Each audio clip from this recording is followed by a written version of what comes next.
Salut Daniel, merci beaucoup d'avoir accepté de faire cette interview à mes côtés. Salut, mais avec plaisir. Bon, pour commencer, comment vas-tu? Ça va, très bien, très bien, très bien.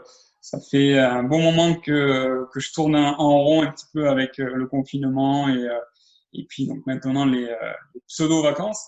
Hein. Et là, je reprends, on a repris depuis quelque temps la préparation physique pour être prêt pour la reprise d'entraînement le 22 juin. Justement, comment tu as vécu cette période de confinement? Parce qu'après, bon, le confinement, c'était dur pour tout le monde, mais je pense aussi que pour les footballeurs, ça doit te titiller au bout d'un moment de retourner sur le terrain. Oui, carrément. Après, bon, je pense que comme la majorité des Français, ça a été long. Nous, à notre niveau, ça a été compliqué parce que on avait, dans un premier temps, le confinement, il a été établi pour 15 jours Hein. et puis après, il a été prolongé encore une fois et prolongé. Donc, on savait pas trop où on allait. C'était un petit peu compliqué de travailler euh, sans but euh, vraiment réel parce que on s'entraînait mais sans vraiment savoir quand est-ce qu'on allait reprendre. Et quand le couperet est tombé, l'arrêt du championnat, disons que on s'est retrouvé en vacances forcées. Ça n'a pas été évident parce qu'on avait tous à cœur de reprendre, mais les conditions sanitaires n'étaient pas forcément réunies. Et le plus important, c'était qu'au niveau santé, tout le monde soit sous de bonnes garanties. Donc au moins, ça a été fait. On tourne la page et maintenant on se projette sur la saison prochaine. C'est ça, ben, la reprise des entraînements à Montpellier va reprendre le 22 juin, j'imagine que tu dois languir là. Ouais, carrément, carrément, parce que ça fait déjà un bon moment que j'ai pas vu mes collègues et ça fait Hein. un bon moment que qu'on n'a pas ressenti comment dire cette osmose entre les coéquipiers et puis de retoucher le ballon, ça va faire du bien. C'est ça, j'imagine que ça va faire du bien. T'appréhendes pas un peu ce retour à l'entraînement après tout ce qui s'est passé ces dernières semaines? Non, j'observe un petit peu ce qui se fait à l'étranger et bon, les championnats reprennent. Hein. Donc si eux la compétition reprend, je comprendrai pas pourquoi nous au niveau simplement des entraînements il y ait un souci.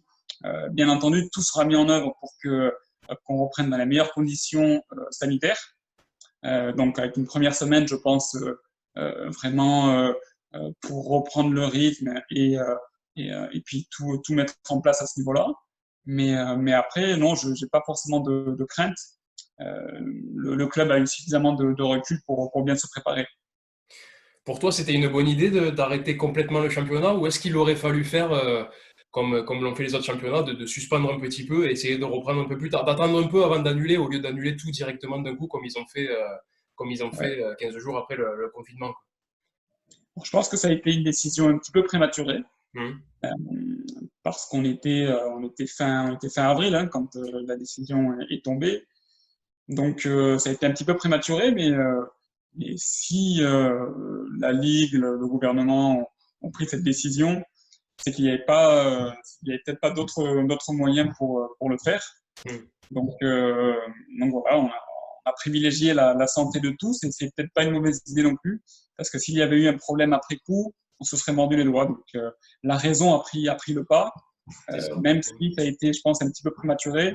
Je pense qu'il était peut-être plus raisonnable d'arrêter et au moins tout le monde va bien. Ok, en plus à Montpellier, vous avez été un peu touché par le Covid parce que Junior a été malade et a été hospitalisé à cause du Covid-19. Comment vous l'avez vécu, vous les joueurs, cette nouvelle quand vous l'avez appris?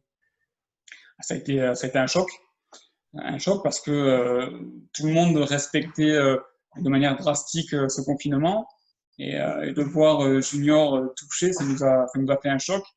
Et je pense que c'est arrivé à peu près à la période où, où le gouvernement et la Ligue ont statué l'arrêt du championnat.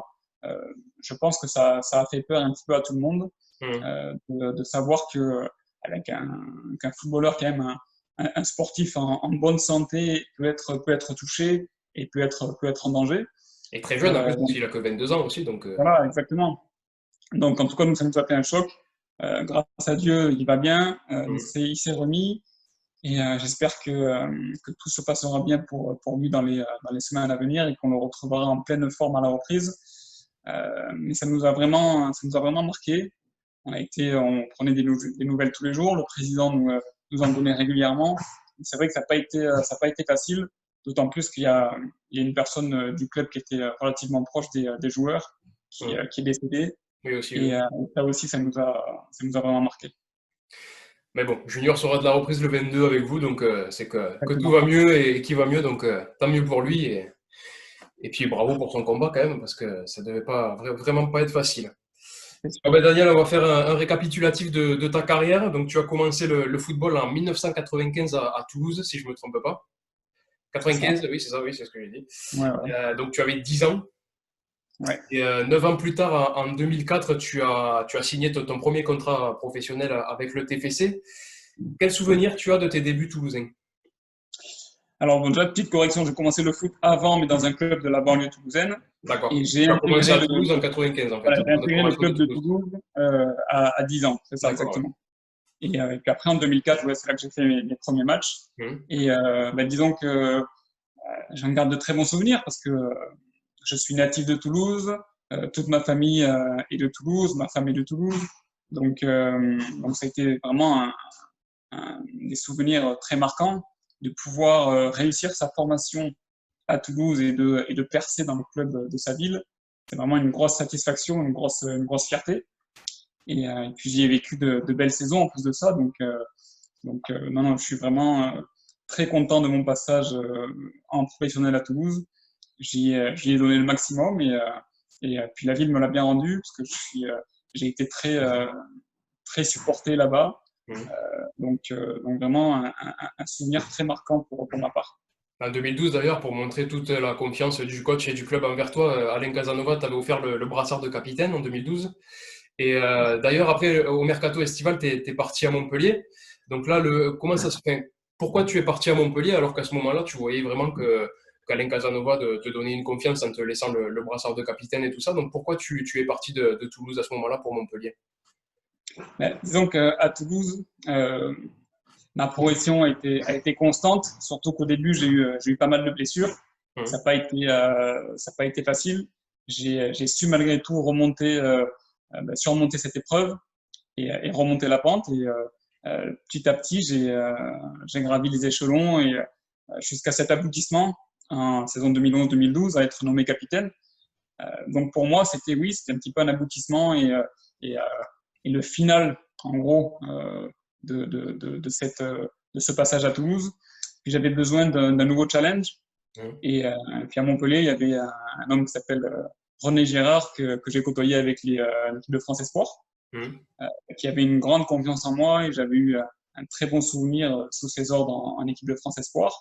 Et quand Montpellier est champion de France, toque à la porte, forcément ça donne envie.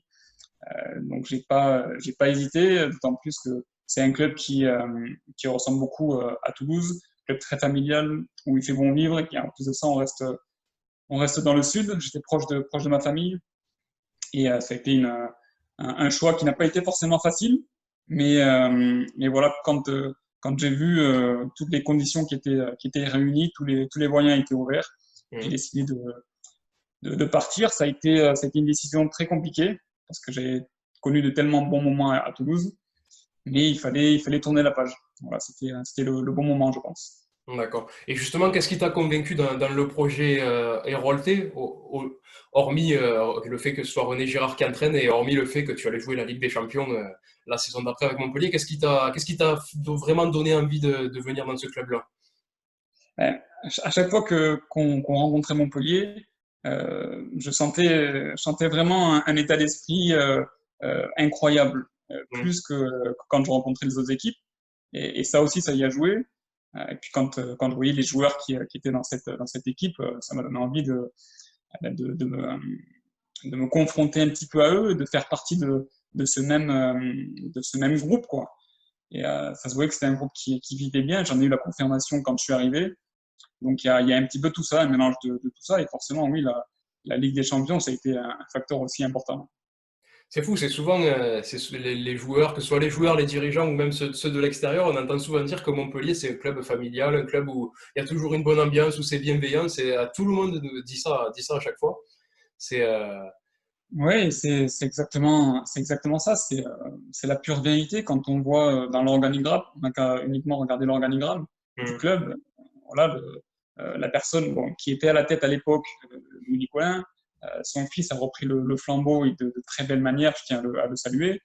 Et quand on voit l'organigramme, il y a beaucoup d'anciens joueurs qui font partie du club aujourd'hui. Ça veut tout dire. Et non seulement il y a cette bonne ambiance qui règne, mais la qualité du travail qui est fournie est puis très, très intéressante également. Donc justement, avec Montpellier, dès que tu es arrivé, tu as pu jouer la Ligue des Champions. Quel a été ton sentiment au moment de rentrer sur la pelouse de la Mosson, par exemple, quand tu as pu jouer avec Montpellier, quel était ton sentiment? Je suppose que l'ambiance à la Mosson devait être quand même assez folle. Ah ouais, c'était dynamique. J'avais jamais vu ça. Et franchement, c'était une grosse fierté. C'est un petit peu un rêve de chaque footballeur de pouvoir jouer cette Ligue des Champions. J'avais raté le coche avec Toulouse en 2007. Hum. Euh, Cette année-là, on termine troisième et on se qualifie pour le tour préliminaire de Ligue des Champions et on tombe contre Liverpool. Et cette année-là, à la fin de la saison, je me suis opéré de l'épaule parce que j'avais eu une petite blessure à l'épaule. J'ai été forcé de me faire opérer et du coup, j'ai raté ce tour préliminaire. Et du coup, ça a été une petite revanche de pouvoir la jouer. Et c'est une grande fierté. Rien que la musique, quand on rentre sur le terrain, le décor, il est tracé, quoi. Je veux dire, tout est là. Et puis voilà, la pression, la qualité des joueurs en face, c'est quelque chose d'extraordinaire. Footballistiquement, tes débuts à Montpellier ont été un peu compliqués parce que ton niveau était un peu en deçà de ce qu'on connaissait, de ce qu'on avait vu à Toulouse. Comment tu as vécu cette première période à Montpellier-Rennes, justement, où c'était un peu plus difficile que prévu? Ça a été délicat et pardon, excusez-moi. Pas de Euh, souci. Ça a été petit accident. Ça a été un peu délicat. Euh, il y a plein de facteurs qui peuvent rentrer en compte. Euh, c'est la première fois que je changeais de club. À Toulouse, j'étais dans mon cocon. Et c'est peut-être ça qui a fait que les débuts ont été un petit peu compliqués.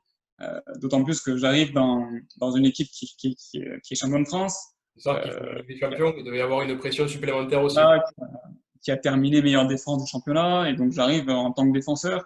C'est pas évident de se faire une place. Et puis à Toulouse, tout s'est toujours bien passé. Donc, j'avoue que ça a été un petit peu compliqué. J'ai eu une première partie de saison très, très compliquée.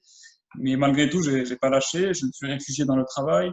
J'ai continué à bosser. Et puis petit à petit, j'ai su relever la tête, remonter la pente. Et puis, ce que je retiens moi de cette première partie, enfin de cette première saison, j'ai été élu joueur du mois lors des derniers mois de la saison 2012-2013. Ça a été une grosse satisfaction pour moi, qui en début de saison était très décrié et mon niveau n'était pas forcément acceptable, en tout cas à mon niveau. Donc Voilà, voilà, moi je suis ça prouvait ton évolution tout au long de la saison d'avoir été élu joueur du mois en fin de saison, quoi. Ouais, enfin voilà, j'ai toujours bossé, j'ai toujours donné le maximum sur le terrain avec plus ou moins de réussite.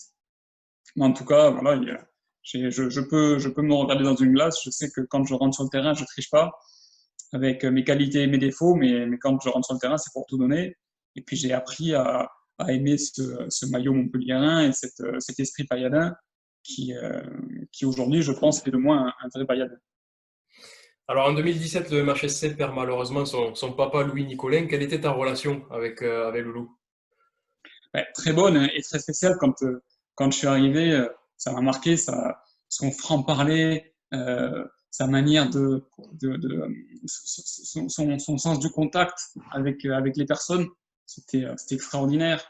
Et puis, il nous aimait tellement, nous les joueurs, Mm. et on essayait de lui rendre tant bien que mal, mais on avait une relation vraiment à part avec Loulou. Sa disparition aussi rapide que surprenante, quoi. Ça a été vraiment un choc. Le jour de son anniversaire, en plus de ça, c'était incroyable. On a vraiment été très, très, très touchés, tout le monde très bouleversé. Et cette saison-là a été compliquée. Tu aurais une petite anecdote sur Loulou ou pas? Est-ce que tu aurais une petite anecdote de vestiaire ou quelque chose qu'il a pu vous dire que ça a pu être drôle ou voilà, parce que j'imagine qu'avec Loulou Nicolin, au niveau des déclarations, c'était pas mal quand même. Ouais, non, après, je vais pas non plus trahir les secrets de vestiaire, mais souvent, pour un peu cerner le personnage, quand il y avait une prestation qui était moyenne, voire mauvaise, Mhm. bon, il y avait toujours un mot pour nous engueuler, mais il y avait toujours un mot au final pour exprimer ses sentiments. Et même s'il nous mettait plus bas que terre pendant un moment, à la fin, il nous disait, bon, ben, je vous aime quand même, je crois en vous, ne lâchez pas, et tout ira bien. Ok. Alors, depuis, c'est Laurent Nicolin, son fils, qui a repris les rênes du club. En un mot, comment tu définirais son travail depuis qu'il est à la tête de Montpellier? Efficace. Efficace parce que c'est pas facile de prendre la suite de Loulou, Mhm. qui était un personnage. Et puis, Laurent est arrivé de manière très discrète, mais a fait un travail efficace avec toutes les personnes qui l'entourent.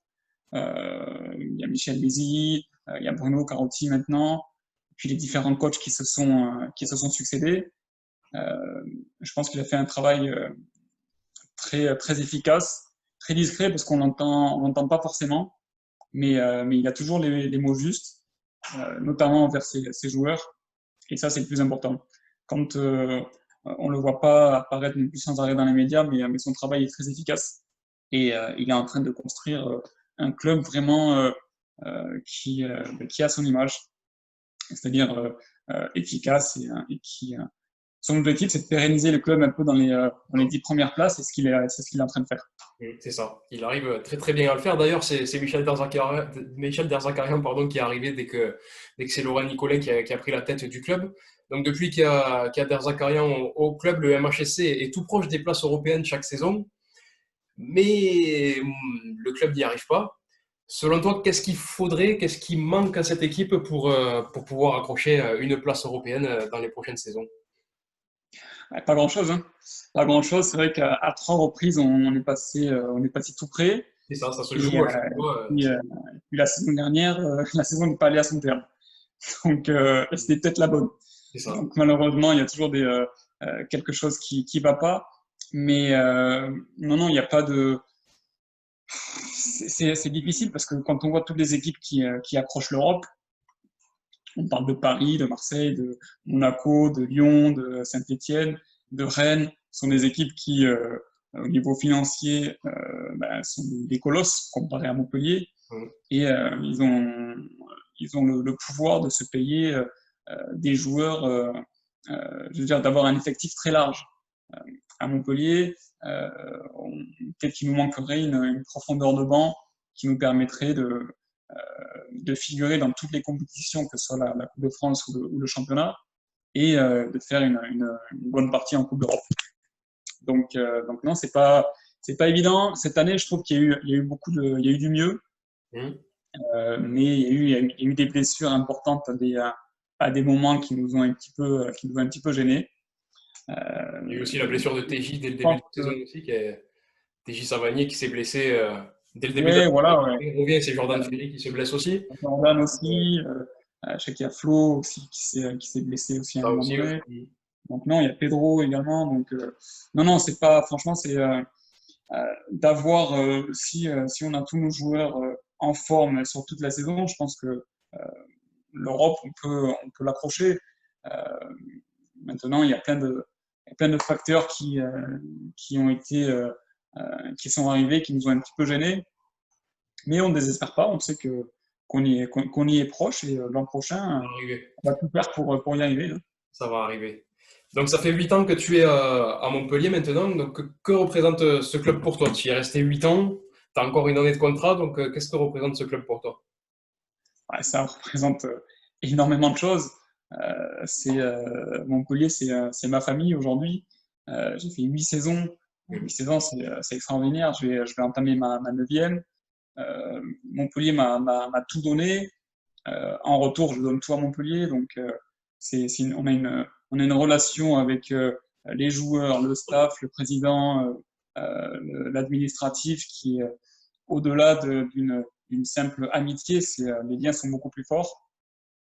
Et puis quand je me suis j'ai été totalement adopté par cette ville. Euh, et euh, et la relation que j'ai avec tout le monde ici est magnifique, quoi. Alors avant de parler de ta fin de carrière, enfin de la suite de ta carrière, parce que c'est pas encore la fin de ta carrière, est-ce que tu as un regret justement dans ta carrière de footballeur? Par exemple, tu as été plusieurs fois sélectionné avec l'équipe de France Espoir. Tu n'as pas eu la chance de pouvoir être sélectionné avec l'équipe de France A. Est-ce que ça, c'était un objectif que tu t'étais fixé dans ta tête, d'être sélectionné avec les Bleus, enfin, avec les A? Et est-ce que c'est un regret pour toi? Ou est-ce que tu as un autre regret de toute ta carrière de footballeur? Bah, des regrets, après, bon, le seul regret que je peux avoir, c'est d'avoir été blessé tôt dans ma carrière. Mhm. Justement, quand j'étais en équipe de France Espoir, avec René Girard, euh, donc j'ai fait le festival Espoir de Toulon, qu'on a gagné en 2005 avec des joueurs qui aujourd'hui ont une très belle carrière, notamment internationale. Mhm. Euh, et après, je fais 6 mois, et derrière ça, je connais pendant 2 ans, je fais que me blesser. J'ai eu 6 opérations en 2 ans. C'était une période très compliquée à vivre parce que dès que je reprenais, ben je me répétais quelque part. Mhm. Et c'est à ce niveau-là que j'ai le regret parce que ma progression n'a pas été celle qu'elle était, je pense. Et j'aurais peut-être pu voir un petit peu plus haut, mais ça m'a amené à des chemins de vie qui font que je suis là aujourd'hui. Et franchement, je le regrette pas. Alors, bien entendu, quand on joue au football et qu'on est compétiteur et ambitieux, on a envie de faire partie du Graal de son pays. Tous les Mais footballeurs, voilà, j'imagine. voilà, exactement. Mais il y a une grosse concurrence aussi. J'ai été présélectionné à quelques reprises. Mhm. Voilà, ma carrière, j'estime qu'elle est plutôt correcte. Donc, ne pas avoir été sélectionné en équipe de France, il y en a beaucoup qui peuvent le dire et certains qui ont un niveau supérieur à moi et dont la sélection aurait été peut-être plus logique que la mienne. Donc, Mhm. non, non, je regrette pas. Si j'avais eu la chance d'y être, ça aurait été une fierté immense. Mais c'est pas forcément un regret. D'accord. Et justement, là, on parle du regret. Quel est ton meilleur souvenir de ta carrière de footballeur? Il y en a beaucoup. Un seul, c'est compliqué.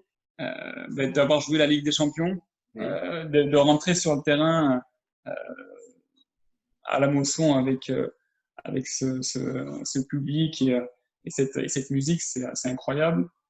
Euh, Quand j'étais à Toulouse, je n'avais pas forcément connu de gros derby. Le fait de les connaître contre Nîmes à Montpellier, c'est franchement quelque chose dans ma carrière qui m'avait un petit peu manqué. Mhm. Et puis, cette qualification contre Bordeaux quand j'étais à Toulouse, quand on termine justement cette fameuse troisième place, le scénario était tellement rocambolesque que, que le souvenir est impérissable. Donc voilà, il y a un petit peu tout ça comme bon souvenir. J'en oublie sûrement, mais puis aussi une grosse fierté d'avoir autant de matchs en Ligue 1 à mon âge puis d'avoir cette longévité. J'ai un bel exemple à côté de moi avec Vito, Allez, j'allais y venir. Poulet qui arrête, à qui je tiens à rendre hommage d'ailleurs, parce que ça a été un honneur de jouer avec lui. Et puis voilà, tout ça, tout ça font partie des souvenirs que je garderai plus tard. Ok. Donc là, tu es lié à Montpellier jusqu'en juin 2021. Tu as 35 Ouais. ans. Comment tu vois l'avenir? Est-ce que tu comptes finir ta carrière à Montpellier ou est-ce que tu as d'autres ambitions pour la suite? Ou est-ce que tu vas nous faire une Vito Hilton à Montpellier? Dans 7 ans, tu seras toujours là. Alors, mon objectif, bon, à Montpellier, j'y suis depuis tellement longtemps que je ne me vois pas partir. Je me Mhm. sens super bien ici. J'ai la confiance de tout le monde. Je connais tout le monde. Et puis mon envie est de rester performant le plus longtemps possible. Donc, je ne me vois pas quitter le club, mais je ne me vois pas arrêter non plus forcément la saison prochaine. Mhm. Donc, je travaille pour être au top encore de nombreuses années. Et on verra quand est-ce que mon chemin s'arrêtera, mais j'espère qu'il sera encore long et que je continuerai je suis encore capable d'encaisser de grosses charges de travail. Et puis j'espère être encore de la partie, encore de nombreuses années. On va vraiment finir avec 2 papis en défense à Montpellier, et ça va finir comme ça. Ouais, moi, je signe pour ça. Ça me ferait plaisir de continuer encore longtemps. Ouais. Bah, je te le souhaite en tout cas. Et un avenir au sein du club de Montpellier, en tant que dirigeant par exemple, ça te tenterait ça ou pas? Oui, bien sûr. Je pense que il y a tellement d'exemples au club des joueurs des anciens joueurs qui font partie aujourd'hui de l'entreprise du MHSC, puisque c'est une entreprise familiale, que j'aimerais prendre ce chemin. Alors maintenant, il y a plein de conditions, hein, savoir à quelle place et tout, mais oui, c'est quelque chose qui peut m'intéresser. Euh, Pas dans l'immédiat, mais, euh, mais une fois ma carrière terminée, ça peut être quelque chose de très intéressant. D'accord. Plutôt à Montpellier qu'à Toulouse du coup? Oui, oui, Est-ce que tu oui, penses aussi à Toulouse, par exemple, de revenir, que ce soit même si Montpellier ça se ferait pas en tant que dirigeant, est-ce que tu penserais revenir à Toulouse, pourquoi pas? honnêtement, je ne me suis pas posé la question. Il y a tellement de changements, il y a eu tellement de changements à Toulouse. Ouais, c'est vrai que Regardez, aujourd'hui, le club est vendu et va être acheté par un fonds d'investissement américain. mmh, Donc, ce qui signifie que je connaîtrai quasiment plus personne mmh. là-bas. C'est plus C'est la même pas, équipe qu'à l'époque où ouais, tu. voilà, ce sera pas la même ambiance à Montpellier. Je veux dire, je connais tout le monde. Et puis, il y a 8 ans, j'ai un joueur qui est parti il y a 8 ans, qui revient aujourd'hui. Il a encore des têtes qu'il connaît, et ce sera toujours le cas. C'est ça. Montpellier, c'est un club familial qui le restera à vie. À Toulouse, bon, ben, voilà, il y a eu des choses qui se sont passées ou qui ont obligé Olivier Sadran à vendre le club. Mmh. Malheureusement, je ne pense pas que c'était sa volonté, mais il en a été obligé. Et comme je dis, aujourd'hui, à Toulouse, il y a plus grand monde que je connais. Il y a Panchi Siriex, Dominique Arribagé, je sais qu'il y a Jean-François Soucas aussi, Mmh. que je connais. Il y en a encore quelques-uns, mais c'est sûr qu'il y en aura de moins en moins. Et ma place aujourd'hui, je pense qu'elle est à Montpellier. Tu dois être déçu de voir le club de Toulouse, là où tu as vraiment débuté en tant que pro et tout ça, de le voir comme ça maintenant. Il descend en Ligue 2, ça fait quelques années qu'il joue le maintien à ça de la descente. Donc je pense que tu dois quand même être déçu de voir ce club descendre comme ça petit à petit, quoi. Oui, carrément. Carrément. Pour moi, Toulouse, c'est pas un club de Ligue 2, c'est un club qui doit faire partie du panel de la Ligue 1. Donc, ouais, c'est une déception, mais ça faisait quelques années quand même qu'il flirtait avec la zone. Mm. Et chaque année, le couperet était proche. Cette année, c'était mal parti, mais on ne sait jamais ce qui aurait pu se passer sur les dernières journées. Malheureusement, ils auraient pu défendre leur chance jusqu'au bout, mais c'était mal parti. Et, Ils avaient pas espérons maintenant espérons maintenant qu'ils remontent rapidement et qu'ils arrivent à se stabiliser en Ligue 1. Bon, ben, Daniel, l'interview va toucher à sa fin. Que peut-on te souhaiter pour la suite? Ben, la santé déjà pour ma famille, pour moi, et puis encore de nombreuses victoires avec Montpellier, qu'on puisse célébrer tout ça tous ensemble, ce serait parfait. Pour finir, est-ce que tu as un message à adresser aux supporters de Montpellier qui ont hâte de revenir au stade de la Mosson? Ouais, c'est ce que j'allais dire. Le chemin est bientôt fini. Donc, le lever de rideau va bientôt arriver. Nous, on a hâte aussi également de vous retrouver, que ce soit en entraînement, mais surtout au stade. Mm. J'espère que ce sera possible dès les premiers matchs. On espère. Euh, Espérons-le. Et puis, à titre personnel, merci de m'avoir soutenu, même dans les mauvais moments. C'est là qu'on voit aussi les vrais supporters. Et puis d'avoir supporté l'équipe quand les résultats n'étaient pas forcément bons. En tout cas, merci à tous. Et puis, on se voit très bientôt à Gramont et à la Mosson pour de très bons résultats, je l'espère. J'espère qu'on arrivera à se revoir rapidement, ouais, comme tu l'as dit, au centre d'entraînement ou au stade. Au stade. Voilà. Bon, ben, Daniel, merci beaucoup pour cette interview. Ben, merci à toi. Et puis, du coup, ben, bon courage pour la suite. J'espère que tout va revenir au mieux rapidement, que la Et, saison reprendra correctement au mois d'août. Et puis voilà, hein. Et puis, je te souhaite J'espère. le meilleur avec Montpellier dans les prochaines saisons et en espérant aussi une qualification en Coupe d'Europe. Eh bien, très bien. Merci beaucoup. C'est Allez, gentil. merci Daniel. À bientôt. À bientôt.